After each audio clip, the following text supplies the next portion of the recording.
ఆ స్వామి అనుగ్రహాన్ని పొందారో అది కూడా మనం ఈ పూజ చేసుకున్న సమయంలో విని తరించడం ఒక విశేషం. అదే కథ, సత్యనారాయణ స్వామి వ్రత కథ. అంతా కూడా అక్షరం చేత్తో పట్టుకోండి. శుక్లాంబరధరం విష్ణుం శశివర్ణం చతుర్భుజం ప్రసన్నవదనం ధ్యాయేత్ సర్వ విఘ్నోపశాంతదే. గురుబ్రహ్మ గురుర్విష్ణుర్గురుర్దేవో మహేశ్వర గురుః సాక్షాత్ పరబ్రహ్మ తస్మై శ్రీ గురవే నమః. జ్ఞానానందమయం దేవం నిర్మలస్ఫటికాకృతిం ఆధారం సర్వ విద్యానాం హయగ్రీవముపాస్మహే. అస్మద్గురుచరణారవిందాభ్యాం నమః. ఏకదా నైమిషారణ్యే అర్షయ శౌనికాదయ పప్రచ్చురాణతం సర్వే సూతం పౌరాణికం ఖలు. మనకి ఉండేటువంటి ఈ భారతదేశంలో దట్టమైనటువంటి అడవులు 6 ఉన్నాయటండి.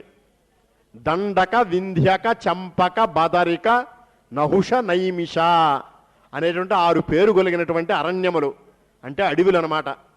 ఇందులో భారతదేశంలో లక్నోకి దగ్గరలో నైమిషారణ్యం అనేటువంటి అరణ్యం ఉందిటండి. ఆ అరణ్యంలో పూర్వకాలంలో మహర్షులందరూ కూడా ఎన్నో సంవత్సరాల నుంచి తపస్సు చేస్తూ అక్కడ కాలం గడుపుతున్నారట, జీవనం గడుపుతున్నారటండి ఆ మహర్షులు. అటువంటి నైమిషారణ్యంలో ఆ మహర్షులందరూ కలిపి ఒకనాడు సత్రయాగము అనేటువంటి యాగాన్ని ఒక 40 రోజులు దీక్షతో తలపెట్టి చేస్తున్నారట. వారు ఎందుకోసం చేస్తున్నారయ్యా యాగం అంటే, లోక కళ్యాణార్థమై చక్కగా సకాలంలో భూలోకంలో వర్షాలు పడి అవి పంటలు పండి చక్కగా ప్రజలందరికీ కూడా అన్నోదకాలకి లోటు లేకుండా సుభిక్షంగా ఉండాలనే సంకల్పంతో, ప్రతిఫలాపేక్ష ఎటువంటి అపేక్ష వారికి లేదు, ప్రజలందరూ కూడా సర్వే జనా సుఖినో భవంతు అనే ఉద్దేశంతో నైమిషారణ్యంలో సత్రయాగము అనేటువంటి యాగాన్ని తలపెట్టి ఋషిపుంగవులందరూ కూడా ఎంతో భక్తి శ్రద్ధలతోటి చేస్తున్నారట. చేస్తున్న సందర్భంలో అక్కడికి సూత మహర్షి అని పేలుగునంటూ సూతుడు మహాపండితుడు ఆయనకు తెలియనటువంటి విషయం అంటూ ఏదీ లేదు. మన కోటేశ్వరరావు గారిలాగా చతుర్వేదములో అధ్యయనం చేసిన మహాపండితుడు ఆయన. అష్టాదశ పురాణాలు 18 పురాణాలు కూడా చదువుతున్నటువంటి మహాపండితుడు ఆయన. అటువంటి సూత మహర్షి ఆ నైమిషారణ్యంలో జరిగేటువంటి సత్రయాగం చూడడం నిమిత్తమే వచ్చారటండి.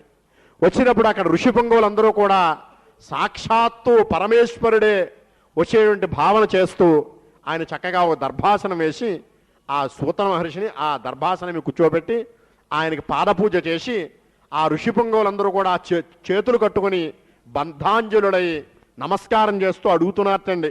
ఏమని అడుగుతున్నారయ్యా అంటే, వ్రతేన తపసాకిం వా ప్రాప్యతే వాంఛితం ఫలం తత్సర్వం శ్రోతుమిచ్చామః కథయస్వ మహామునే. ఓ మహానుభావ, వ్రతేన తపసాకిం వా, ఏదైనా ఒక వ్రతం చేత కానీ, తపసా ఏదైనా తపస్సు చేత కానీ, కిం వా లేకపోతే ఏదైనా మంచి పుణ్యకార్యం చేత కానీ మనుష్యులందరికీ కూడా కోరినటువంటి కోరికలని కూడా సిద్ధిస్తాయో అటువంటి పుణ్యకార్యం ఏదైనా ఉంటే మాకు చెప్పవయ్యా, మేమందరం ఆచరిస్తామని చెప్పి ఆ సూత మహర్షిని ఆ శౌనకారి మహాఋషిపుంగవులందరూ కూడా అడిగారటండి. అప్పుడు ఆ సూత మహర్షి అంటున్నట్ట, చాలా మంచి ప్రశ్న అడిగారు మీరు. ఇదే ప్రశ్నను పూర్వకాలంలో శ్రీమన్నారాయణమూర్తి నారద మహాయోగి అడిగాడు. అప్పుడు ఆయన శ్రీమన్నారాయణమూర్తి నారదుడు చెప్పినటువంటి విషయాలే మరలా నేను మీకు చెప్తున్నాను, ఆలకింపండి అని చెప్పి ఆ సూత మహర్షి ఋషిపుంగవులందరితో చెప్పడం ప్రారంభించాటండి. పూర్వకాలంలో నారద మహాయోగికి సమస్త లోకాలు తిరిగి రావాలని ఒక మనస్సులో కోరిక పుట్టింటండి. మనకి 14 లోకాలున్నాయి. భూమికి కింద అధోలోకంలో 7 ఉంటాయి. భూమికి పైన ఉపరిలో 7 లోకాలుంటాయి. భూలోక, భువర్లోక, సువర్లోక, జనోలోక, తపోలోక, సత్యలోక అని చెప్పి ఈ విధంగా భూమికి పైన 7, అతల, వితల, సుతల, తలాతల, రసాతల, మహాతల, పాతాళ అని చెప్పి 7 లోకాలు భూమి కింద ఉంటాయి. ఈ లోకాలన్నీ కూడా చూసి రావాలని నారద మహాయోగికి ఒక రోజున కోరిక పుట్టింటండి. సరే, ఒక మంచి రోజున ముహూర్త నిర్ణయం చేసి చేత తుంబూరా పట్టుకొని శ్రీమన్నారాయణమూర్తి నామస్మరణ చేస్తూ ప్రతి లోకానికి వెళుతున్నట్ట. అక్కడ ఉండేటువంటి వింతలో విషయములన్నీ కూడా తెలుసుకుంటూ మార్గ మధ్యే భూలోకానికి కూడా వచ్చాటండి. వచ్చేటప్పుడు అక్కడ మనుష్యులందరూ కూడా నానా క్లేశ సమన్విత, క్లేశములంటే కష్టాలతోటి బాధపడుతున్నారట. ఏమిటి ఈ మనుష్యులందరూ ఇలా దుఃఖాలతో బాధపడుతున్నారే, పాపకర్మలు చేస్తున్నారు, చాలా కష్టాలు అనుభవిస్తున్నారు, వీరి కష్టాలన్నీ తొలగడానికి ఏదైనా మార్గం ఇక లేదా అని ఆలోచిస్తూ భూలోకం చూడడం పూర్తయిన తర్వాత విష్ణులోకానికి వైకుంఠానికి బయలుదేరి వెళ్ళాటండి నారద మహాయోగి. వైకుంఠంలో ప్రవేశించేటప్పటికి శ్రీమన్నారాయణమూర్తి సశంఖచక్రం సకిరీటకుండలం సపీత వస్త్రం సరసీరుహేక్షణం సహారవక్ష స్థలశోభికౌస్తుభం నమామి విష్ణుం శిరసా చతుర్భుజం.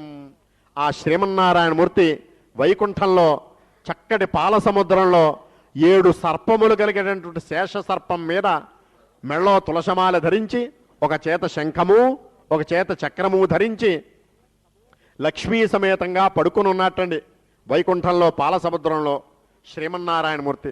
సరే, నారదుడు లోపలికి వైకుంఠంలో ప్రవేశించి నమో వాంగ్మనసాతీత రూపాదామిత శక్తదే ఆది మధ్యాంతహీనాయ నిర్గుణాయ గుణాత్మనే. ఓ మహానుభావ శ్రీమన్నారాయణమూర్తి, ఆది మధ్య అంతము ఇవేమీ లేనటువంటి మహానుభావుడు నువ్వు, చతుర్వేద స్వరూపుడవు, నిర్గుణుడవు, గుణాత్ముడవు, భక్తుల కోరికలని తీర్చేటువంటి మహానుభావ శ్రీమన్నారాయణమూర్తి లే అని చెప్పి ఆ నారద మహాయోగి శ్రీమన్నారాయణమూర్తిని మేలుకొలిపాటండి. మేలుకొలిపేటప్పటికి ఆ శ్రీమన్నారాయణమూర్తి లేచి, నారద మహాయోగి, నీవు ఇప్పుడు వైకుంఠానికి రావడానికి గల కారణమేమిటి, నీ మనస్సులో ఏమి కోరికున్నది, అవన్నీ నాకు బహిర్గతం చేసి చెప్పమని అడిగాటండి. అప్పుడు నారద మహాయోగి అంటున్నట్ట, నాకు సమస్త లోకాలు తిరిగి రావాలని మనస్సులో కోరిక పుట్టింది. దాంతో ఒక మంచి రోజున బయలుదేరి ప్రతి లోకానికి వెళుతున్నాను. మార్గమధ్యే మనుష్యలోకం కూడా కనబడింది. అక్కడ మనుష్యులందరూ కూడా పాపకర్మల చేస్తూ దుఃఖాలతో బాధపడుతున్నారు. వారి కష్టాలు తొలగిపోవడానికి ఏదైనా మార్గం లేదా అని మిమ్మల్ని అడుగుదామని వచ్చానని చెప్పి అన్నట్టండి. అంటే శ్రీమన్నారాయణమూర్తి అంటున్నట్ట, నారద మహాయోగి, నీవు చాలా మంచి విషయాన్ని అడిగావు. నీకు నాకు ఉండేటువంటి స్నేహ బాంధవ్యం చేత ఒక రహస్యమైనటువంటి పవిత్రమైనటువంటి వ్రతాన్ని ఉపదేశం చేస్తాను అని చెప్పేటప్పటికీ నారద మహాయోగి అంటున్నట్ట, ఓ దామోదర పురుషోత్తమ, ఈ వ్రతం ఏ విధంగా చేయాలని ముందు అడగలేటండి నారదుడు. ఈ వ్రతం చేయడం వల్ల వచ్చే ఫలితం ఏమిటి, ఈ వ్రతం ఏ విధంగా చెయ్యాలి, ఈ వ్రతం ఇదివరకు ఎవరైనా చేశారా, చేసుంటే వాళ్ళు ఏ విధంగా చేసి తరించారు, అవన్నీ నాకు సవిస్తరంగా చెప్పని చెప్పి శ్రీమన్నారాయణమూర్తిని అడిగాటండి నారదుడు. అడిగేటప్పటికప్పుడు శ్రీమన్నారాయణమూర్తి అంటున్నట్ట, దుఃఖశోకాదిశమనం ధనధాన్య వివర్ధనం. నారద మహాయోగి, ఈ వ్రతం చేయడం వల్ల వచ్చే ఫలితం ఏమిటని అడిగావు కదా, దుఃఖశోకాదిశమనం, దుఃఖములు శోకములు ఇవన్నీ తొలగిపోతాయి. ధనధాన్య వివర్ధనం, వాళ్ళు సంపాదించుకున్నటువంటి ధనము ధాన్యము ఇత్యాది ఐశ్వర్యం ఏదైనా ఉంటే అది సద్వినియోగం సత్పాత్ర వినియోగం అవుతుంది, అది వృద్ధి పొందుతుంది. సౌభాగ్య సంతతికరం, స్త్రీలు సర్వ సౌభాగ్యాలతో ఎప్పుడూ తొలుతుంటారు. సర్వత్ర విజయప్రదం, సర్వత్రా ఎప్పుడూ కూడా వాళ్ళకు విజయం ఎప్పుడూ తోడుగా ఉంటుంది. ఇక ఈ వ్రతం ఏ విధంగా చేయాలయ్యా అంటే, మాఘేవా మాధవే మాసి కార్తికేవా శుభేదినే. వ్రతం చేయాలని అనుకుంటే మాత్రం మాఘేవా మాఘమాసం, మాధవేవా మాఘమాసం అంటే వైశాఖ మాసం, కార్తికేవా శుభేదినే కార్తీక మాసం, ఈ 3 మాసాలు నిర్ణయం చేసుకో ఏదో మాసం. అటువంటి మాఘమాసం మనకు లభించింది ఈరోజు. కార్తికేవా శుభేదినే, లేదా ఒక శుభమైనటువంటి మంచి రోజు నిర్ణయం చేసుకో. ఏకాదశ్యాం పౌర్ణిమాయాం రవి సంక్రమణేపివా. తిథుల్లో ఉంటావా, ఏకాదశి, పౌర్ణమి, సంక్రమణము అంటే సూర్యుడు నెల రోజులకి ఒక రాశిలోంచి ఒక రాశిలోకి మారుతూ ఉంటాడనమాట అండి. ఆ మారేటువంటి రోజు ఏదైతే ఉంటుందో దాన్ని సంక్రమణము అని పిలుస్తాం. ఆ రోజు గనక ఈ వ్రతం చేస్తే విశేషమైనటువంటి ఫలం లభిస్తుంది. ఇది కుదరకపోతే భక్తి శ్రద్ధలతోటి ఏ రోజైనా సరే సత్యనారాయణ స్వామి వ్రతం ఆచరించవచ్చు. ఇక ఈ వ్రతం ప్రాతరుత్థాయనియతో దంతధావన పూర్వకం, వ్రతం చేసే రోజున ప్రాతరుత్థాయ ప్రాక్, సూర్యుడు ఉదయించడానికి ముందుగా లేవాలటండి. చక్కగా కాలకృత్యములని పూర్తి చేసుకొని స్నానం చేసి నిత్యం అతనికి ఉండేటువంటి సంధ్యావందనం, నిత్య పూజలు ఏవైతే మనం నిత్యం చేసుకుంటామో ఎప్పుడూ మానకూడదు. సంధ్యావందన నిత్యకర్మలన్నీ పూర్తి చేసుకుని, దేవదేవా సత్యనారాయణ స్వామి, నీ అనుగ్రహంతో మేము ఈరోజు వ్రతం చేసుకోవాలని అనుకుంటున్నాము, అది నిర్విఘ్నంగా సాగింపచేయని చెప్పి ఆ శ్రీమన్నారాయణమూర్తికి నమస్కారం చేసుకోవాలి. చేసుకుని సాయంత్రం వరకు కూడా చక్కగా ఉపవాసం చేయాలటండి. చేసి నిశాముఖే సాయంత్రం సూర్యాస్తమానం పడిన తర్వాత సరళ మక్కగా స్నానం చేసి ఎక్కడైతే మనం వ్రతం చేసుకోవాలనుకుంటున్నామో ఆ స్థలం అంతా చక్కగా అలికి ముగ్గులు పెట్టుకుని పంచవిధైశ్చూర్ణై 5 రంగులు కలిగినటువంటి చూర్ణముల చేత పిండిల చేత చక్కగా అష్టదళ పద్మాలు ఏర్పాటు చేసి దాని మీద ఒక కొత్త వస్త్రం పరిచి దాంట్లో బియ్యం పోసి దాని మధ్యగా ఒక కలశను పెట్టి దాని మీద ప్రతిమారూపుడైనటువంటి సత్యనారాయణ స్వామి యొక్క రూపాన్ని, ఆయన యొక్క బింబాన్ని, విగ్రహాన్ని ఒక ప్రతిమగా బంగారంతో కానీ వెండితో కానీ చక్కగా చేయించి పంచామృతములచే అభిషేకించి ఆ మండపంలో ప్రాణప్రతిష్ఠాపన చేయాలటండి. ఈ సత్యనారాయణ స్వామికి కూడా ఉండేటువంటి పరివార దేవతలు, సూర్యుడు మొదలైనటువంటి నవగ్రహ దేవతలు, బ్రహ్మ విష్ణు మహేశ్వరులు, ఇంద్రుడు మొదలైనటువంటి అష్టదిక్పాలకులు, వీరందరినీ కూడా సమంత్రపూర్వకంగా మంత్రములతో సుస్వరంగా ఉచ్చరించేటువంటి బ్రాహ్మణ చేత ఆ మండపంలో ఆ దేవతలందరినీ కూడా ఆవాహన చేసి గంధ పుష్పాక్షతైర్యుక్తం, గంధముల చేత పుష్పములు అక్షతల చేత ఆ స్వామికి పూజ చేసి ఆవు పాలు, గోధుమ నూక, ఆవు నెయ్యి, అరటిపండ్లు, శర్కర వీటన్నిటితో సిద్ధం చేసినటువంటి ప్రసాదం ఏదైతే ఉంటుందో ఆ స్వామికి నివేదన చేసి తాంబూల నీరాజన మంత్రపుష్పై, తాంబూలం నీరాజనం మంత్రపుష్పముల చేత ఆ స్వామికి పూజ చేసి ప్రదక్షిణ నమస్కారయుతం, చక్కగా ప్రదక్షిణ నమస్కారముల చేత ఆ స్వామికి పూజ చేయాలి. చేసిన తరువాత ఎవరైతే పూజ చేయించారో ఆ పండితుల చేత వేదాశీర్వచనం పొంది ఆ స్వామికి నివేదన చేసిన ప్రసాదాన్ని భక్తి శ్రద్ధలతోటి స్వీకరించాలి.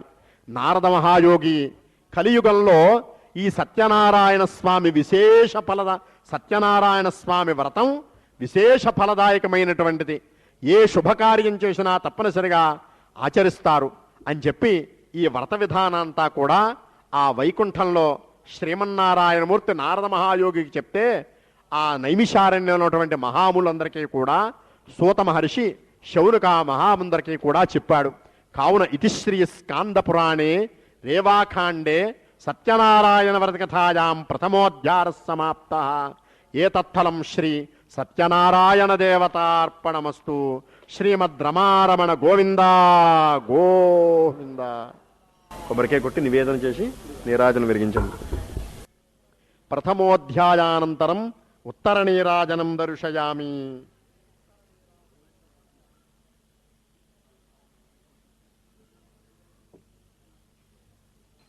ఆ కథాక్షతలన్నీ పట్టుకోండి. ఆఖరిని వ్రతం అంతా అయిన తర్వాత మీరు వేసుకుని మీ కుటుంబంలో ఉండేటువంటి వారందరికీ కూడా అక్షతలు వేయచ్చు. జాగ్రత్త పెట్టండి. ప్రథమోధ్యాయానంతరం ఉత్తర నీరాజనం దర్శయామి. మంగళం కోసలేంద్రాయ మహనీయ గుణాత్మనే చక్రవర్తి తనూజాయ సార్వభౌమాయ మంగళం. సంతతశ్రీరస్తు సమస్త మంగళాని భవంతు. నిత్యశ్రీరస్తు నిత్యమంగళాని భవంతు. శ్రీమద్ రమారమణ గోవింద గోవింద. ద్వితీయోధ్యాయ ప్రారంభ. మరలా అక్షరం చేత్తో పట్టుకోండి. ఈ శ్రీమన్నారాయణమూర్తి నారదుడు చెప్పినటువంటి ఈ వ్రతాన్ని ప్రప్రథమంగా కాశీపట్నంలో ఒక బ్రాహ్మడు చేశాటండి. ఆ బ్రాహ్మడు ఏ విధంగా చేశాడయ్యా అంటే, కశ్చిత్ కాశీరమ్యే ఆశీద్విప్రోతి నిర్ధన. కాశీపట్నంలో కాశీ పండితుడని ఒక బ్రాహ్మడు ఉన్నట్టండి. అతను వేదమంతా కూడా అధ్యయనం చేశాడు. ఎంతో కష్టపడుతున్నాడు. ఎంత కష్టపడినా కూడా అతని కుటుంబంలో ఉండే వారందరికీ కూడా కడుపు నిండా భోజనం పెట్టడానికి తగినటువంటి మార్గం అతనికి దొరకట్లేదు. అంచేత ఒక రోజున ఒక దేవాలయంలో కూర్చుని దుఃఖంతో బాధపడుతున్నట్టండి ఆ బ్రాహ్మడు. నన్ను ఆశ్రయించుకుని నా పిల్లలు భార్య ఇంతమంది ఉన్నారే, వారందరికీ కూడా కడుపు నిండా భోజనం కూడా పెట్టలేకపోతున్నా అని చెప్పి దుఃఖితం బాధపడుతున్నట్ట. దుఃఖితం బ్రాహ్మణం దృష్ట్వా భగవాన్ బ్రాహ్మణ ప్రియా. ఎప్పుడైతే బ్రాహ్మణుల దేవాలయంలో కూర్చుని దుఃఖంతో బాధపడుతున్నాడో ఆ శ్రీమన్నారాయణమూర్తి జగద్రక్షకుడు మమ్మల్ని అందరినీ కూడా రక్షించాడు మహానుభావుడు ఆయన చూచి, ఈ బ్రాహ్మణుల దుఃఖంతో బాధపడుతున్నాడే అని ఒక వృద్ధుడు, ఒక 100 సంవత్సరములు కలిగినటువంటి ఒక అతను ఎటువంటి రూపంతో ఎటువంటి అటువంటి ముసలివాడు ఏ రూపంలో ఉంటువాడో అటువంటి రూపాన్ని ధరించి ఈ బ్రాహ్మణుడి దగ్గరికి దేవాలయంలోకి వచ్చి ఆ బ్రాహ్మణుడి పక్కన కూర్చుని ఆ బ్రాహ్మణుడితో అంటున్నాడు, ఓ మహానుభావ, మీరు చూస్తుంటే సాక్షాత్తు వేదస్వరూపంలో ఉన్నారు. ముఖం చూస్తుంటే మనస్సులేవో చాలా చింతలు కష్టాలు ఉంటగా నాకు కనబడుతుంది. నాతో చెప్పండి, నాకు తరిగినటువంటి ఉపాయం ఏదైనా ఉంటే నేను మార్గం మీకు చెప్తానని చెప్పి ఆ శ్రీమన్నారాయణమూర్తి అన్నట్టండి. అనేటప్పటిగా ఆ బ్రాహ్మడు అంటున్నట్ట, అయ్యా నేను వేదమంతా అధ్యయనం చేశాను, చదువుకున్నాను, ఎంతో కష్టపడుతున్నాను, కానీ నా పిల్లలందరికీ కూడా కడుపు నిండా భోజనం పెట్టడానికి తిరిగినటువంటి మార్గం నాకు దొరకట్లేదు, మీరు ఏదైనా సహాయం చేసే మార్గం చెప్పండి అన్నట్టండి. అనేటప్పటికి ఆ శ్రీమన్నారాయణమూర్తి అంటున్నట్ట, సత్యనారాయణ స్వామి కోరిందల్లా ఇస్తాడయ్యా, కావున నీవు ఆ స్కాంద పురాణాంతర్గతమైనటువంటి సత్యనారాయణ స్వామి వ్రతం చెయ్యి, నీకుండేటువంటి కష్టాలన్నీ తొలగిపోతాయని చెప్పి ఆ బ్రాహ్మడికి ఈ సత్యనారాయణ స్వామి వ్రతం ఏ విధంగా చేయాలో చెప్పి ఆ వ్రత విధానాన్ని కూడా చెప్పి ఆ శ్రీమన్నారాయణమూర్తి అంతర్హితుడయ్యాడు. సరే, ఈ బ్రాహ్మడు రేపు వచ్చేటువంటి ఏకాదశి రోజున ఈ వ్రతం ఏ విధంగా అయినా సరే నేను వ్రతం చేయాలని నిశ్చయించుకున్నాడు. వ్రతం చేయాలనే ఉత్సాహం ఉంది, కానీ అతని దగ్గర ద్రవ్యం లేదు, పూజా ద్రవ్యాలు కొనుక్కోవడానికి కూడా ధనం లేటండి. సరే, ఏకాదశి రోజు వచ్చే వరకు కూడా భిక్షాటం చేద్దాం, ఆ ద్రవ్యంతో ఆ సత్యనారాయణ స్వామి వ్రతం పూర్తి చేద్దామని అనుకుని ప్రతిరోజు కూడా ప్రతి ఇంటికి వెళ్ళి సీతారామాభ్యా నమః జోలి పెట్టి భిక్ష అడుగుతున్నట్టండి. ఎవరికి తోచినటువంటి ద్రవ్యం వాడు ఇస్తున్నట్ట. ఆ ద్రవ్యం అంతా కూడా ఏకాదశి వచ్చే వరకు దాస్తున్నట్ట. అతని యొక్క భాగ్యోదయం చేత ఆ ఏకాదశి రోజు వచ్చింది. ఆ రోజున ఆ వృద్ధ శ్రీమన్నారాయణమూర్తి ఏ విధంగా అయితే వ్రతం చేయమన్నాడో ఆ విధంగానే బంధుమిత్రులని కూడా పిలుచుకుని వచ్చి వేద పండితుల చేత చక్కగా ఇంట్లో భక్తి శ్రద్ధలతోటి సత్యనారాయణ స్వామి వ్రతం చేస్తున్నాడు ఆ బ్రాహ్మడు. ఈ విధంగా వ్రతం జరుగుతున్న శుభ సమయంలో ఒక పుల్లలమ్ముకునేవాడు పుల్లలు నెత్తిమీ పెట్టుకున్నట్టండి. ఆ మార్గంలో వెలుచున్నాడు.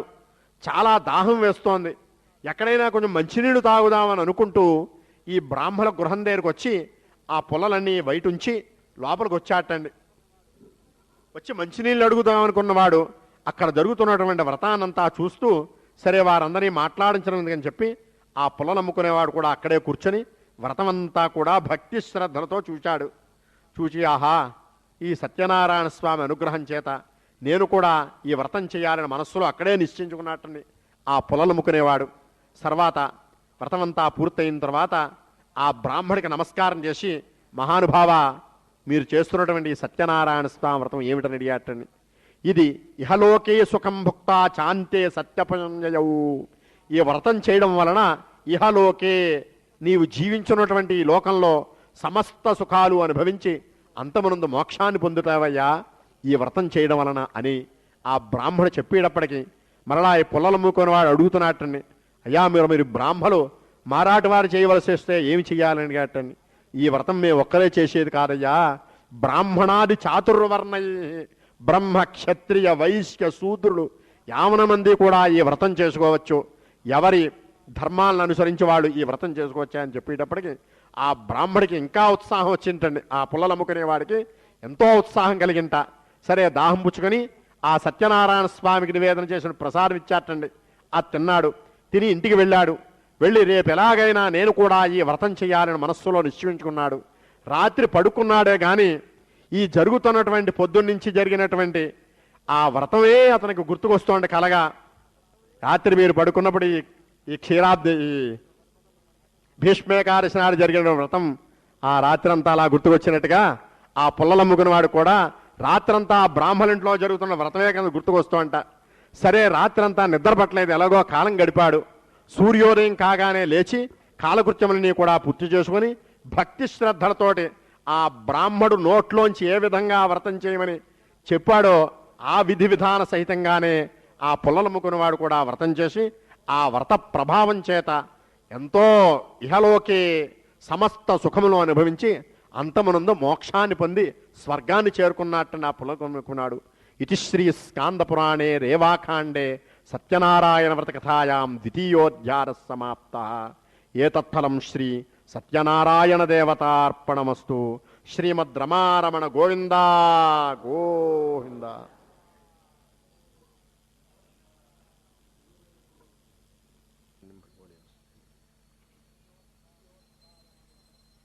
ద్వితీయోధ్యాయానంతరం ఉత్తర నీరాజనం దర్శయామి.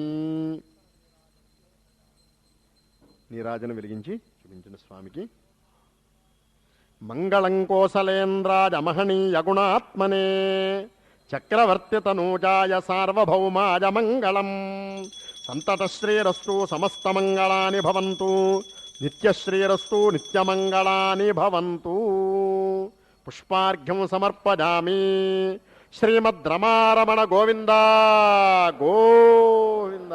పైకెత్తనుకుని దూరంగా ఉన్నవాడు అక్కడ కూడా ఉన్నవాడు. తృతీయోధ్యార ప్రారంభ.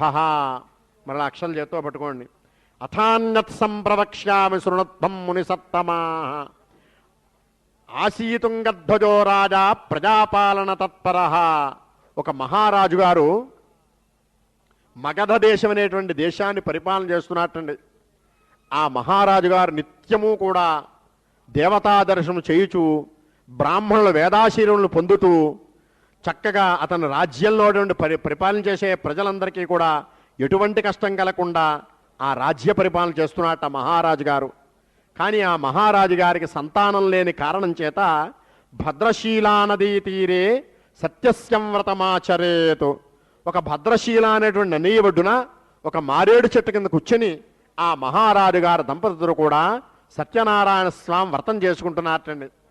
ఈ వ్రతం జరుగుతున్న సందర్భంలో ఒక సాధువు అని పేరుకునేటువంటి ఒక వైశ్యుడు పడవల్లో అనంతమైనటువంటి ధనానంతా కూడా పడవల్లో వేసుకుని వర్తకం చేయడం నిమిత్తం వ్యాపారం చేయడం కోసమని చెప్పి వాళ్ళ ఊరు నుంచి పొరుగురు ప్రయాణం చేస్తున్నట్టండి. నదిలో కొంత దూరం ఈ విధంగా ప్రయాణం చేసిన తర్వాత నదీ ఒడ్డున ఈ మహారాజు గారు దంపతులు కూడా సత్యనారాయణ స్వామి వ్రతం చేయుటుంటూ చూచాట ఈ సాధువు. సరే పడవల్ని కూడా ఒడ్డుకు రప్పించాట. కాళ్ళు కడుక్కొని ఆ పూజాస్థలానికి వెళ్ళి అక్కడ కూర్చున్నట్టండి. వ్రతం అంతా జరుగుతోంది. ఎంతో వైభవపేతంగా వ్రతం జరుగుతోంది. వ్రతం అంతా పూర్తయిన తర్వాత ఆ మహారాజు గారు వ్రతం చేసుకునే దంపతులకు వెళ్ళి, అయ్యా మహారాజా, ఈ సత్యనారాయణ స్వామి వ్రతం మీరు ఎందుకోసం చేసుకుంటున్నారు అని అడిగాట. అడిగేటప్పటికి ఆ మహారాజు గారు, నాకు అన్నీ ఉన్నాయా, పుత్ర సంతానం లేదు. పుత్ర సంతానం ఉంటే నా యొక్క రాజ్యాన్ని పట్టాభిషేకం చేసి నా కొడుకు వచ్చనే సందర్భంతో నేను ఈ సత్యనారాయణ స్వామి వ్రతం చేస్తున్నా అని చెప్పి ఆ మహారాజు అన్నట్టండి. అనేటప్పటికీ ఈ సాధువు, ఈ వైశ్యుడు, నాకు కూడా సంతానం లేదు, తప్పనిసరిగా ఆ సంతానం గనక కలిగితే నేను కూడా ఈ సత్యనారాయణ స్వామి వ్రతం చేసుకుంటానని చెప్పి మనస్సులో అనుకుని ఆ మహారాజు గారు వ్రతం చేసిన తర్వాత ప్రసాదాన్ని తిని పడవెక్కి అతని యొక్క వర్తకం వ్యాపారం చేసుకోవడం నిమిత్తమై వెళ్ళి ఆ పనులన్నీ ముగించుకొని తిరిగి ఇంటికి వచ్చిన తర్వాత ఈ వైశ్యుని యొక్క భార్యను పిలిచి ఆవిడతో అంటున్నట్ట, నేను ఇలా మొన్నలా ప్రయాణం చేసి వెళ్తుండగా ఒక మహారాజు గారు వ్రతం చేసుకుంటున్నారు, ఆ వ్రతం అంతా చూశాను, వారు పుత్ర సంతానం కోసమై వ్రతం చేసుకుంటున్నా అని చెప్పారు, కనుక మనకు కూడా సంతానం లేదు కాబట్టి మనం కూడా ఆ సత్యనారాయణ స్వామి అనుగ్రహం చేత వ్రతం చేసి ఆ సంతానం కలిగితే వ్రతం చేసుకుందామని చెప్పి ఆ దంపతులు కూడా స్వామికి నమస్కారం చేసి వేడుకున్నారటండి. కొన్ని రోజుల తరువాత ఈ వైశ్యుని యొక్క భార్యకు ఒక కుమార్తె కలిగింట. ఆమెకు చక్కగా నామకరణం చేసి కళావతి అని పేరు నిర్ణయం చేసి పెట్టారటండి. ఆ నామకరణం జరుగుతున్న శుభ సందర్భంలో ఈ వైశ్యుని యొక్క భార్య భర్తను పిలిచి, మనకి సంతానం కలిగితే సత్యనారాయణ స్వామి వ్రతం చేసుకుందామని అనుకున్నాం కదా, ఈ నామకరణ మహోత్సవ శుభ సమయంలో ఆ స్వామి వ్రతం చేస్తే బాగుంటుందని అనేటప్పటికీ ఈ వైశ్యుడు, అమ్మాయికి వివాహ సమయంలో ఇంకా బంధుమిత్రులను ఎక్కువ మందిని పిలుస్తాను, అప్పుడు ఈ వ్రతం చేయొచ్చని చెప్పి ఆమెను ఊరడించి ఆ నామకరణ మహోత్సవం పూర్తయిన తర్వాత ఈ వైశ్యుడు మరలా పక్క దేశానికి వెళ్ళి అక్కడ వర్తకం వ్యాపారం చేసుకుంటున్నట్టండి. చక్కగా ఈ అమ్మాయి పెరుగుతోంది. చక్కగా అక్షరాభ్యాసం చేసి మంచి గురువుల దగ్గర విద్యాబుద్ధులన్నీ నేర్పించి యుక్త వయస్సు వచ్చిన తర్వాత వివాహం చేయాలనే సంకల్పంతో ఆ వైశ్యుడు 4 దూతలను పంపించాటండి. మీరు 4 దేశాలకి వెళ్ళండి, మా అమ్మాయికి తగినటువంటి వరుడు ఉంటాడో వెతికి తీసుకురండి, దేవేంద్ర వైభవంగా వివాహం చేస్తా అని చెప్పేటప్పటికీ వీళ్ళందరూ కూడా వెళ్ళి ఒక వణిక్పుత్రుడు వైశ్యుడు అతను తీసుకుని వచ్చాట. అతనికి ఇచ్చి ఎంతో దేవేంద్ర వైభవంగా వివాహం చేశాటండి ఈ వైశ్యుడు. వివాహ సమదే కరిష్యామి వ్రతం ప్రియే తస్య అభాగ్యవశాత్తేన వ్రతం విశ్రుతముత్తమం. ఈ వివాహ సమయంలో ఈ వైశ్యుడు చేస్తానన్నటువంటి వ్రతం మాట మరిచిపోయాడు. ఎప్పుడైతే వ్రతం మాట మరిచాడో దారుణం కఠినం చాస్య మహీ దుఃఖం భవిష్యతి. ఆ శ్రీమన్నారాయణమూర్తి ఈ రోజులగా అయితే నీకు కష్టములని కలుగ్గా కాని శపించాటండి. ఆ కష్టకాలంలో అయినా సరే ఒకసారి భగవన్నామస్మరణ గుర్తుకొస్తుందనే సంకల్పంతో కష్టములన్నీ కలుగ్గాక అని శపించాటండి. సరే, ఈ వివాహ మహోత్సవం పూర్తయిన తర్వాత అల్లుణ్ణి పిలిచి, మామగారు నేను ఇక్కడ వర్తకం చేస్తూ ఉంటాను, అందులో ఉండేటువంటి మెలకువలన్నీ కూడా నీకు కూడా చెప్తానమ్మని చెప్పి ఈ అల్లుడిని కూడా తీసుకుని వెళ్ళి ఆ పక్క దేశంలో ఉన్నటువంటి ఊళ్ళో వర్తకం చేస్తున్నట్టండి. అల్లుడిని కూడా తీసుకువెళ్ళి ఎప్పుడైతే వీళ్ళకి ఈ విధంగా శ్రీమన్నారాయణమూర్తి శాపమహిమ తగిలిందో ఆ ఊళ్ళో ఉండే మహారాజు గారింట్లో కొంతమంది దొంగలు ప్రవేశించి ఆ రాజుగారి యొక్క ధనాన్ని, ఆభరణాన్ని, వస్తువులన్నీ కూడా దొంగిలించి ఈ వర్తకం చేసుకునేటువంటి స్థలంలో వాడు పాళవేచి మాయమైపోయాటండి. సరే, ఈ సంగతి మహారాజు గారి తెలియల్లో రాజభటులు పిలిచి మీరు అంతా వెతకండి, ఎక్కడైతే మన ధనం ఉంటుందో వాళ్లే దొంగలు, వాడిని సంఖ్యలు వేయించి బంధించి తీసుకురండి, వారిని విచారణ చేసి శిక్ష వేద్దామని చెప్పి మహారాజు గారికి భటుకులకి ఆజ్ఞాపన చేశాటండి. సరే, ఈ భటుకులు అంతా వెతకడంలో ఈ వైశ్యులు వర్తకం చేసుకునే స్థలంలోనే ఆ మహారాజు గారి ధనం అంతా కనబడిందండి. ఈ భటులు అనుకున్నారు వీళ్ళే దొంగతనం చేసి ఉంటారు, మహారాజు గారి ధనం అంతా కూడా ఇక్కడ ఉంది కాబట్టి అని అనుకుని ఆ ధనాన్ని ఈ వైశ్యులు అల్లుణ్ణి మామగారు ఇద్దరు కూడా సంఖ్యలు వేయించి బంధించి మహారాజు గారి దగ్గర తీసుకెళ్ళి నిల్చోబెట్టి, అయ్యా మీ ధనం అంతా కూడా వీళ్ళే దొంగతనం చేశారు, ఈ ధనం అంతా వీళ్ళ దగ్గరే ఉంది, వాళ్ళకి ఏమి శిక్ష వేస్తారో చెప్పండి, వెంటనే మేము అమలు చేస్తామని చెప్పి భటులు అన్నట్టండి మహారాజు గారితో. మహారాజు అన్నట్ట, వారికి వేసే శిక్ష నేను తర్వాత చెప్తాను, ముందు వీళ్ళిద్దరిని తీసుకెళ్లి చెరసాల్లో బంధించి ఉంచండి అని చెప్పి మహారాజు గారు ఆజ్ఞాపన చేశాడు. సరే, వాళ్ళిద్దరిని తీసుకెళ్లి భటులు చెరసాల యందు బంధించి ఉంచారు. ఇక ఇంటి వద్ద చూస్తే ఈ వైశ్యుడు సంపాదించాడు, ఎంతో ఐశ్వర్యం సంపాదించాటండి. ఈశ్వరానుగ్రహం ఎప్పుడైతే పోయిందో ఐశ్వర్యం అంతా కూడా దొంగలు పట్టుకుపోయారు. తినడానికి తిండి లేదు. ఈ వైశ్యుని యొక్క భార్య, కుమార్తె ఇద్దరు భిక్షాటం చేస్తూ రోజు వాళ్ళింటికి వీళ్ళింటికి వెళ్ళి వారు పెట్టింది ఏదైనా ఉంటే తింటూ కాలక్షేపం చేస్తున్నట్టండి. ఈ వైశ్యుని యొక్క కుమార్తె ఒక రోజున ఒకరింటికి వెళ్ళేటప్పటికి వాళ్ళు సత్యనారాయణ స్వామి వ్రతం చేసుకుని ఆ స్వామికి నైవేద్యం పెట్టిన ప్రసాదం ఆ అమ్మాయికి పెట్టారటండి.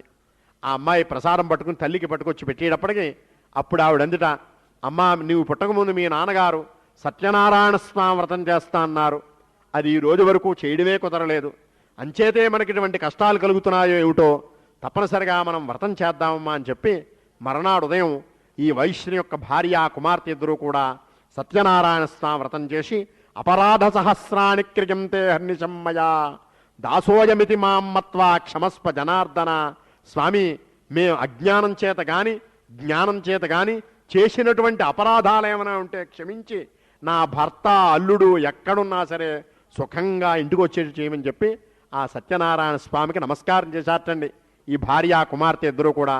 ఎప్పుడైతే వీళ్ళు వ్రతం చేసి ఈ విధంగా స్వామికి నమస్కారం చేశారో మహానుభావుడు శ్రీమన్నారాయణమూర్తి ఎంతో సంతోషపడి ఆ రోజు రాత్రి వీళ్ళని చెరసాల్లో బంధించమని చెప్పినటువంటి మహారాజు గారికి స్వప్నంలో దర్శనమిచ్చాట శ్రీమన్నారాయణమూర్తి. ఇచ్చి అంటున్నట్ట, ఓ మహారాజా, నీవు చెరసాల్లో ఇద్దరు దొంగలను బంధించుంచావు, వారిద్దరూ దొంగలు కారు, నా శాప ప్రభావం చేత వాడిప్పుడు నీ దగ్గర బందీలై ఉన్నారు, రేపు సూర్యోదయం అవడమేమిటి, వాళ్ళిద్దరినీ కూడా చెరసాల్లోంచి విడిచిపెట్టమని చెప్పి శ్రీమన్నారాయణమూర్తి చెప్పేటప్పటికి మర్నాడు ఉదయం మహారాజు గారు సభను ఏర్పాటు చేసి భటులు పిలిచి చెరసాల్లో బంధించినటువంటి వద్దని కూడా తీసుకురమ్మని చెప్పి ఆజ్ఞాపన చేశాటండి. వాళ్ళు తీసుకొచ్చి మహారాజు గారి దగ్గర నించోబెట్టారు. ఈ వైశ్యులతో అనుకుంటున్నారు, చేయని తప్పుకు మనం ఇటువంటి కష్టాలన్నీ ఎదుర్కోవాల్సి వస్తోందే, ఇదంతా ఎందుకు చేత జరుగుతోందో ఏమిటో అని భయంతో బాధపడుతూ మహారాజు గారు ఇంకా మనకి శిక్ష వేయలేదు, ఏమి శిక్ష వేస్తారో ఏమిటో అని భయంతో బాధపడుతున్నారటండి. అప్పుడు మహారాజు వీళ్ళ దగ్గరికి వచ్చి, అయ్యా మీకు దైవానుకూలత చాలా తక్కువగా ఉండడం చేత ఇటువంటి కష్టాలన్నీ మీకు ఎదురవుతున్నాయి, ఇక ఎటువంటి సంశయం మీకు లేదు అని చెప్పి ఆ సంకెళ్ళన్నీ తీయించి చక్కగా తలారా స్నానం చేసి రమ్మని వచ్చిన తర్వాత కట్టుకోవడానికి బట్టలిచ్చి పంచభక్ష పరమాన్నముల చేత భోజనం పెట్టి చేయని తప్పుకి వాళ్ళు దొంగతనం చేశారు అనుకొని వాడి దగ్గర ధనం తీసుకున్నాడు కాబట్టి దానికి ప్రాయశ్చిత్తంగా దానికి రెట్టింపు ధనం వాళ్ళకిచ్చి ఆ ధనానంతా కూడా వాళ్ళు ప్రయాణం చేసే పడవల్లో వేయించి వాళ్ళిద్దరూ కూడా ఆ పడవలు ఎక్కమని మీ ఊరు మీరు దయించేయండి అని చెప్పి ఆ మహారాజు గారు వాళ్ళిద్దరి ఆ వైశ్యులిద్దరి కూడా వారి ఊరు సాగనింపాటండి. ఇతి శ్రీ స్కాంద పురాణే రేవాకాండే సత్యనారాయణ వ్రతకథాయాం తృతీయోధ్యాయ సమాప్త. ఏతత్ఫలం శ్రీ సత్యనారాయణ దేవతార్పణమస్తు. శ్రీమద్ రమారమణ గోవింద గోవింద. తృతీయోధ్యాయానంతరం ఉత్తరనీరాజనం దర్శయామి.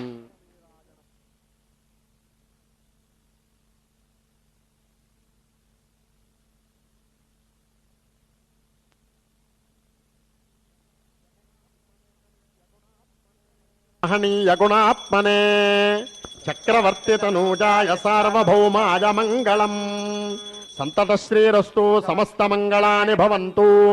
నిత్యశ్రీరస్తు నిత్యమంగళాని భవంతు. శ్రీమద్ రమారమణ గోవింద గోవింద. ఇక్కడి నుంచి ఎలా చూపెట్టారు ఒకసారి. చతుర్థోధ్యాయ ప్రారంభ. మళ్ళీ అక్షరం చేత్తో పట్టుకోండి. యాత్రాంకృత్వా తతస్సాధుర్మంగళాచారపూర్వకం బ్రాహ్మణేభ్యో ధనం దత్వా యయౌ స్మనగరం ప్రతి.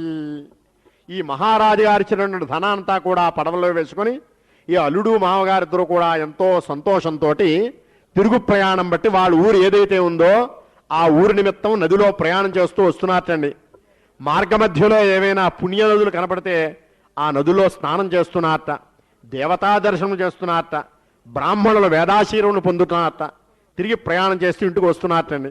కొంత దూరం ఈ విధంగా ప్రయాణం చేసిన తర్వాత ఆ శ్రీమన్నారాయణమూర్తి సత్యనారాయణ స్వామి ఒక అవధూత రూపాన్ని ధరించి దండకమండములు చేతబట్టి ఒక ఒడ్డున నదీ ఒడ్డును కూర్చొని తపస్సు చేసుకుంటున్నట్టండి. ఆ నదిలోనే ఈ వైశ్యులతో కూడా స్నానం చేసి నదీ ఒడ్డుకు వచ్చాట. వచ్చిన తర్వాత ఆ సన్యాసి అవధూత వీళ్ళిద్దరినీ ప్రశ్నించాట. అయ్యా వైశ్యులారా, మీ పడవల్లో ఉన్నదంతా ఏమిటి? ఎక్కడికి ప్రయాణం చేసి వెళ్తున్నారు? మీకు ఎంతమంది సంతానం? మీరేం చేస్తుంటారు అని ఈ ప్రశ్నలన్నీ కూడా ఆ సన్యాసి వాళ్ళని అడిగాటండి. అడిగేటప్పటికి వాళ్ళిద్దరూ కూడా ధనగర్వం చేత, ధనముందినేటువంటి ధనగర్వం చేత వేళాకోళంగా పరిహాసం చేస్తూ ఆ సత్యనారాయణ స్వామి రూపంలో ఉన్నటువంటి ఆ అవధూత ఆ సన్యాసిని పరిహాసం చేస్తూ లతాపత్రాదికం చైవ స్థితం ఏవ కురుమ్మమ. ఆ పడవల్లో లత అంటే పువ్వులు, ఆకులు ఇవే ఉన్నాయండి, మరంతకంటే ఇంకేం లేవని చెప్పి ఆ సన్యాసితోటి అబద్ధాలు ఆడారటండి. ఎప్పుడైతే ఆ సన్యాసితోలా చెప్పాడో ఆ అవధూత సత్యం భవతు తే వచః, మీరు అన్నటువంటి మాటలన్నీ కూడా సత్యములగుగాక అన్నట్టండి. అనేటప్పటికీ పడవల్లో ఉన్నటువంటి మహారాజు వచ్చినటువంటి ధనాన్ని బదులుగా లతా పత్రాది కంచేవి అవే కనపడుతున్నాయి, ఆకులు పువ్వులు అవే కనపడుతున్నాయి. కొంతసేపటి వరకు దుఃఖంతో బాధపడ్డాటండి. అయ్యో మహారాజు గారు ఎంతో ధనం మనకి ఇచ్చాడే, ఆ ధనం అంతా పోయింది, ఇలా జరిగింది ఏమిటని దుఃఖంతో బాధపడే సందర్భంలో అల్లుడు మామగారితో అంటున్నట్టండి, మనము ఆ సన్యాసితోటి పరిహాసంగా వేళాకోళంగా అబద్ధాలన్నీ ఆడాం, అంచేతే మన ధనమంతా మన పోయింది. ఇప్పుడు ఏం చేయడానికైనా కూడా ఆయనకే శక్యం కలదు. ఆయన దగ్గరికి వెళ్ళి మనం చేసినటువంటి అపరాధాలని ఆయనతో చెప్దాం, మన మీద అనుగ్రహం ఉంటే మన ధనం మనకు లభిస్తుంది, లేదా ఒక నమస్కారం చెప్పి అనుకుని అల్లుడు మామగారిని తీసుకుని మళ్ళీ ఆ సన్యాసి దగ్గరికి వెళ్ళి ఆయనకి సాష్టాంగ నమస్కారం చేసి అప్పుడు చేసినటువంటి తప్పులన్నీ ఆయనతో అడిగారటండి.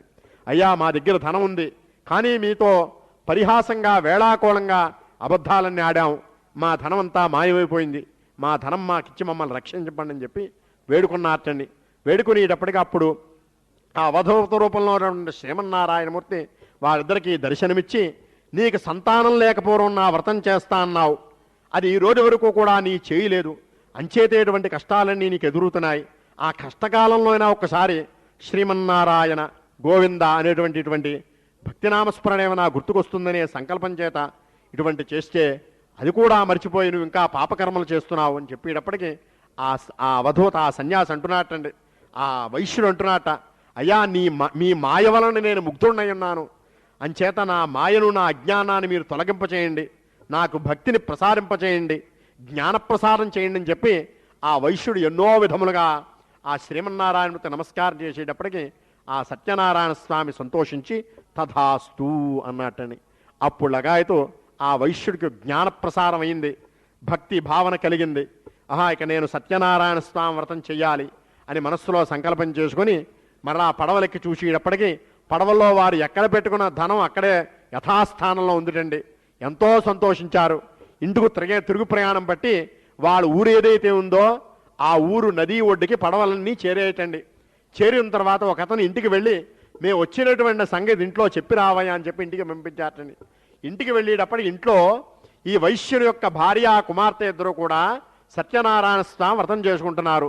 వెళ్ళిన అతను, అమ్మా మీ యజమానులు మీ భర్తలు అన్ని పనులు పూర్తి చేసుకుని చక్కగా సంతోషంగా ధనంతో తిరిగి మీ ఊరు చేరారు, ఆ సంగతి మీతో చెప్పినమ్మని చెప్పి పంపించారని అనేటప్పటికీ వాళ్ళిద్దరూ కూడా వ్రతం చేశారు. తల్లి అందిట వెంటనే వ్రతం పూర్తి చేసిన అమ్మ వాళ్ళని చూడడానికి వెళదామని అనడంలో వ్రతమంతా పూర్తి చేశారు. కానీ ఆ స్వామికి నివేదన చేసిన ప్రసాదాన్ని తినకుండా ఆ నది ఒడ్డుకు పడవలు ఉన్న చోటకి బయలుదేరి వెళ్ళారట ఇద్దరు కూడా. వెళ్ళేటప్పటికి పడవలన్నీ కూడా నదిలో మునిగిపోయి ఉన్నాయట ఈ భర్తలతో సహా. ఆ ఒడ్డునున్నటువంటి వారందరూ దుఃఖంతో బాధపడుతున్నారట. అయ్యో ఇదంతా ఆశ్చర్యంగా ఉందే, ఒడ్డునున్నటువంటి పడవలు నదిలో మునిగిపోవడం ఏమిటి అని చెప్పి దుఃఖంతో బాధపడుతున్నారటండి. అప్పుడు ఈ వైశ్యుని యొక్క భార్యలు కూడా మా భర్తలు ఎలాగా లేరు కదా, మేము కూడా వారితో పాటు ఆ నదిలో సహగమనం చేస్తామని చెప్పి ఆ భర్తలు ఊరు వెళ్ళినప్పుడు వాళ్ళ పాదుకులు పెట్టుకుని ఇంట్లో భార్యలు పూజ చేసి ఇవ్వటండి. ఆ పాదుకులు ఏవైతే ఉన్నాయో ఇంట్లో తెచ్చుకుని అవి శిరస్సు మీద పెట్టుకుని వాళ్ళు కూడా నదిలో సహగమనం చేయడానికి నదిలో దిగుతుండగా ఆకాశవాణి ధారగా వాళ్ళకి కొన్ని మాటలు వినపడ్డాయటండి. ఓ వైశ్యులారా, మీరు నా వ్రతం చేశారు, కానీ ప్రసాద స్వీకరణ ప్రసాదం తినకుండా వచ్చారు, అంచేత ఆ ప్రసాదం తినిరండి, అంతా సుఖమయం జరుగుతుందని చెప్పి ఆకాశవాణి ధారగా కొన్ని మాటలు వాళ్ళకి వినపడ్డాయటండి. అప్పుడు వీళ్ళు చేసిన అపరాధం తెలుసుకుని ఇంటికి వెళ్ళి స్వామికి నమస్కారం చేసి ఆ నివేదన చేసిన ప్రసాదాన్ని తిని అని అనుకుని ఆ వైశ్యుడు అంటున్నట్ట, ఇక మనం ఆలస్యం చేయకూడదు, వెంటనే సత్యనారాయణ స్వామి వ్రతం చేయాలని చెప్పి బంధుజనై సహా బంధువులని మిత్రుల్ని అందరినీ కూడా పిలుచుకొని వచ్చి ఆ ఇంట్లో సత్యనారాయణ స్వామి వ్రతం చేసి అది లగాయతు ప్రతి ఏకాదశిలో నల్లో వచ్చాడు, ప్రతి శుక్లపక్షంలో ప్రతి ఏకాదశి నాడు వ్రతం చేస్తూ చక్కనైనటువంటి అన్నశాంతి చేస్తూ బ్రతికి ఉన్నంతకాలము పుత్రులు పుత్రికలు మనవలు మనవరాళ్ళు ఐశ్వర్యాన్ని అన్ను అనుభవించి అంతమునందు ఆ వైశ్యుడు మోక్షాన్ని పొందేటండి. ఇది శ్రీ స్కాంద పురాణే రేవాకాండే సత్యనారాయణ వ్రతకథాయాం చతుర్థోధ్యాయ సమాప్త. ఏతత్ఫలం శ్రీ సత్యనారాయణ దేవతార్పణమస్తు. శ్రీమద్ రమారమణ గోవింద గోవింద. చతుర్థోధ్యాయానంతరం ఉత్తరనీరాజనం దర్శయామి. రాజమహనీయ గుణాత్మనే చక్రవర్తి తనూజాయ సార్వభౌమాయ మంగళం. సంతత శ్రీరస్తు సమస్త మంగళాని భవంతు. నిత్యశ్రీరస్తు నిత్యమంగళాని భవంతు. శ్రీమద్ రమారమణ గోవింద గోవింద. అంతా కూడా నీరాజనం కళ్ళగద్దుకోండి. పంచమోధ్యాయ ప్రారంభ. మరణ అక్షలు చేత్తో పట్టుకోండి. అథాన్యత్ సంప్రవక్ష్యామి శృణుత్వం మునిసత్తమా. ఆశీతుంగధ్వజో రాజా ప్రజాపాలన తత్పర. ఒక మహారాజు గారు రోజు కూడా అరణ్యానికి అడవికి వెళ్ళి జంతువులన్నింటినీ కూడా వేటాడడం ఆయనకు అలవాటండి. ప్రతిరోజులాగే ఆ రోజు కూడా అరణ్యానికి వెళ్ళాడు. ఎన్నో జంతువులు వేటాడాడు. చాలా అలసటగా ఉందిటండి. ఒక చోట విశ్రాంతి తీసుకుంటున్నాడు చెట్టు కింద కూర్చొని. అక్కడికి కొంత దగ్గరలో గొల్లపిల్లలు, ఆవుళ్ళు తోలుకునే గొల్లపిల్లలందరూ కూడా సబాంధవులై తులసీవనం ఉందండి, తులసి చెట్లు పెంచినటువంటి వనం. ఆ వనంలో ఆ గొల్లపిల్లలందరూ కూడా శ్రద్ధాభక్తులతోటి సత్యనారాయణ స్వామి వ్రతం చేసుకుంటున్నారట. సరే, ఈ మహారాజు గారు అక్కడికి వెళ్ళలేదు, నమస్కారమైనా కూడా చేయకుండా అక్కడే కూర్చొని ఉన్నాడు. సరే, గొల్లపిల్లందరూ కూడా వ్రతమంతా పూర్తయిన తర్వాత మనకి దేవుడంటే మహారాజు గారే కదా, ఆయన మన పరిపాలనలో మనం అందరం పెరుగుతున్నాం, చక్కగా ఈ స్వామికి ప్రసాదం నైవేద్యం పెట్టిన ప్రసాదం మహారాజు గారికి ఇద్దామని చెప్పి కొంచెం నివేదన చేసిన ప్రసాదం పట్టుకెళ్ళి, మహారాజా మేము సత్యనారాయణ స్వామి వ్రతం చేసుకున్నాం, ఈ ప్రసాదం మీరు తినండి అని చెప్పి ఆ ప్రసాదం మహారాజు గారికి ఇచ్చి ఆ గొల్లపిల్లలందరూ మళ్ళా పూజాస్థలానికి వెళ్ళి అక్కడ అందరూ కూర్చొని ప్రసాదం తింటున్నారటండి. ఈ మహారాజు గారు గొల్లపిల్లలు ఇచ్చిన ప్రసాదం మనం తినడం ఏమిటి అని చెప్పి ఆ ప్రసాదాన్ని అక్కడే ఉంచేసి ఇంటికి తిరుగు ప్రయాణం బట్టి ఇంటికి వెళుతున్నారటండి రథం మీద. సరే, ఇంతలో రాజభటులు ఎదురయ్యారు. ఏమిటి ఎలా వస్తున్నారు, ఏమిటి సంగతిని అడిగాటండి మహారాజు. ఏం చెప్పమంటారు, ఏం జరిగిందో తెలియదండి, ఉన్నట్టుండి మీకున్నటువంటి పంచప్రాణాలు లాంటి 5 కుమారులు కూడా ప్రాణాలు విడిచిపెట్టారు, మీకున్నటువంటి రాజ్యానంతా కూడా శత్రువులు వచ్చి జయించి పట్టుకుపోయారు, ఇది జరిగిందని చెప్పి రాజభటులు చెప్పారటండి. కొంతసేపటి వరకు లబ్ధుడయ్యాట. ఏ మాట మాట్లాడడానికి లేకుండా లబ్ధుడయ్యేలా కొంచెంసేపు ఆలోచించేటప్పటికీ అతనికి బుద్ధికి ఒకటే తోస్తోంది.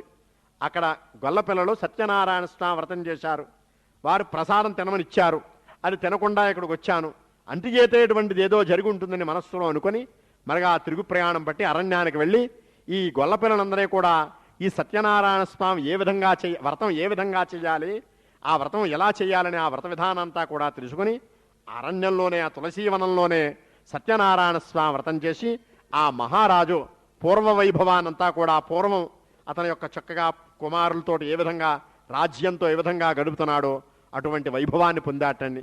కావున ఇటువంటి పరమ దుర్లభమైనటువంటి సత్యనారాయణ స్వామి వ్రతం కలియుగంలో విశేష ఫలదాయకమైనటువంటిది.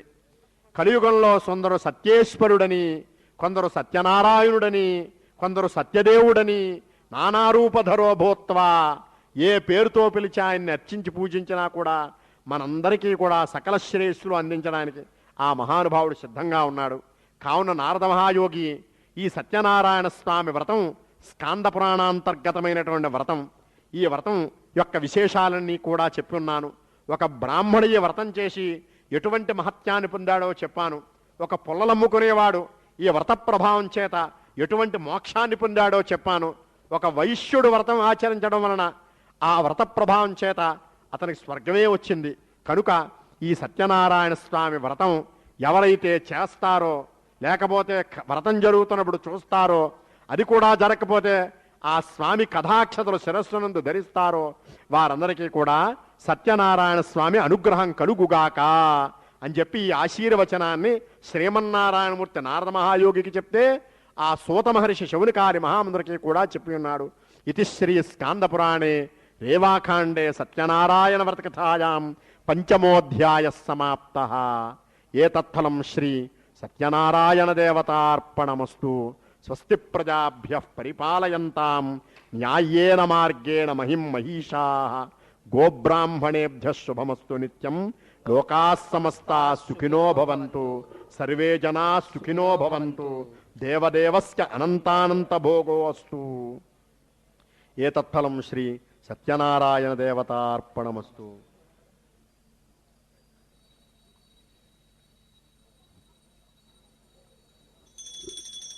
మంగళం వేదాహమేతం పురుటం మహాంతం ఆదిత్యవర్ణం తమరస్తు పారే సర్వాణి రూపాణి విచిత్య ధీరః నామాని కృత్వాభివదనుయదాస్తే సమ్రాజం చ విరాజం చాభిశ్రీర్యాచనో గృహే లక్ష్మీరాష్ట్రస్కదాముఖేతగా మాతగోతృజామతి. సంతతశ్రీరస్తు సమస్తమంగళాని భవంతు. నిత్యశ్రీరస్తు నిత్యమంగళాని భవంతు. కర్పూర దివ్యమంగళ నీరాజనం దర్శయామి. నీరాజనాంతరం పుష్పార్ఘ్యం సమర్పయామి. శ్రీమద్రమారమణ గోవింద గోవింద. మరలానండి శ్రీమద్రమారమణ గోవింద శ్రీమద్రమారమణ గోవింద.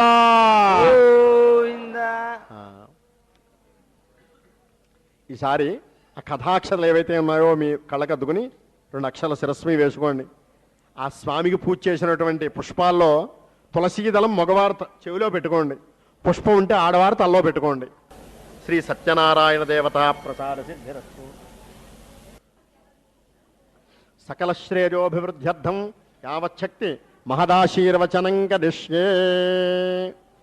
ఓం యో వైతాం బ్రహ్మణో వేద అమృతేనావృతాం పురీం తస్మై బ్రహ్మ చ ఆజుఃకీర్తం ప్రజాం దదుః భాగదేదేనైవైనం ప్రణయతి బ్రాహ్మణ ఆజుచేద ఉద్ధరేత్.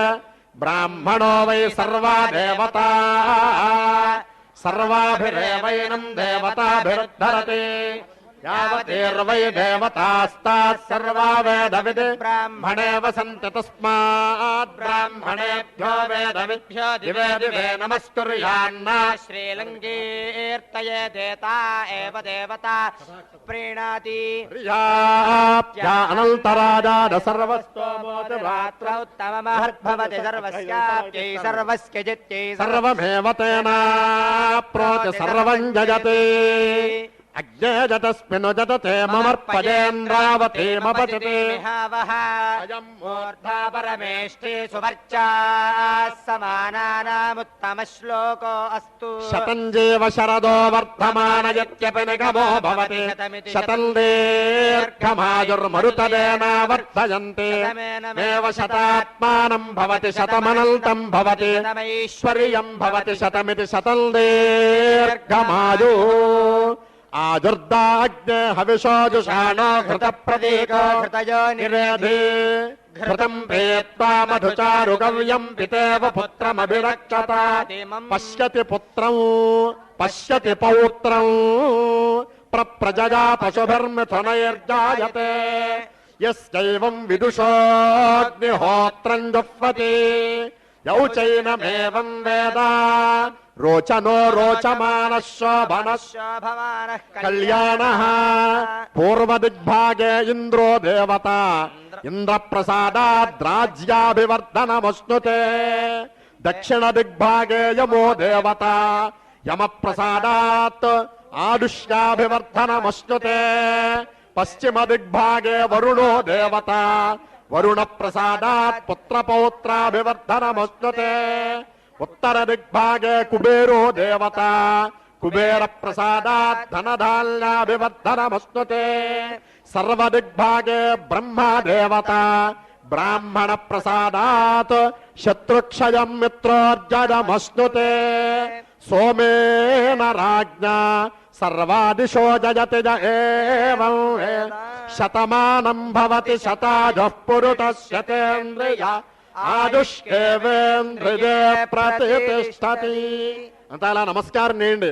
స్వస్తి మంత్రార్థాస్తప్చాత్తఫలాస్సంతు భాస్తు వేదోక్తం పరిపూర్ణమానుష్కమస్తు భాస్తు తత్సమదే సూర్యాదీనాం నవానాం గ్రహాణాం ఆనుకూల్యతా ఫలసిద్ధిరస్తు. అస్తు. శ్రీ సత్యనారాయణ దేవతా ప్రసాదేన సర్వేషాం యజమానానాం సహకుటుంబానాం ఆయురారోగ్యైశ్వర్యాభివృద్ధిరస్తు. అస్తు. సర్వేషాం యజమానానాం మనస్సంకల్పిత సమస్త కార్యేషు నిరాటంక సిద్ధి ద్వారా సమస్త కార్యానుకూలతా ఫల సిద్ధిరస్తు. తథాస్తు. సర్వే జనా సుఖినో భవంతు. తథాస్తు. దేవదేవస్య అనంతానంత భోగో అస్తు. తథాస్తు. ఈసారి మీరు పెట్టినటువంటి రాగి చెంబు కలశని ఒక్కసారి ఓం అని పైకెత్తండి. ఓం యజ్ఞేన యజ్ఞమజంత దేవాస్తాని ధర్మాని ప్రథమాన్యాసన్ తే హనాకం మహిమానః సజంతే యత్ర పూర్వే సాధ్యాః సంతి దేవాః సత్యనారాయణ స్వామినం యథాస్థానం ప్రవేశయామి.